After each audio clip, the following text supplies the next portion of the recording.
À Écoute. l'instant, Joe Kent, qui est numéro 2 ou numéro 3 de l'antiterrorisme de l'administration Trump, vient d'annoncer sa démission. Je cite le pourquoi de sa démission.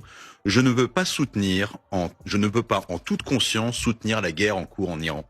L'Iran ne représentait aucune menace imminente. C'est le numéro 2 ou 3 de l'antiterrorisme aux États-Unis.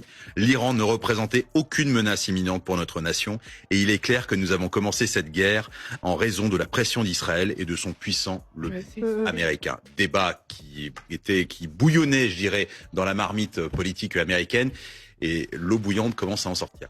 C'était tout de même le directeur du Centre national américain pour le contre-terreau. Il détenait des preuves solides que l'Iran ne représentait aucune menace imminente pour les États-Unis et même pour la région. Pourtant, la guerre a été déclenchée sous la pression de l'entité et de son puissant lobby à Washington. Il a fini par démissionner.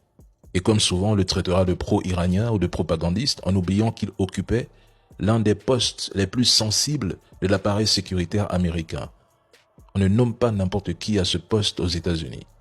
Pendant ce temps, on continue de mentir aux populations, de manipuler l'opinion et de fabriquer des récits pour justifier la guerre et expliquer ce qui est en train de se produire.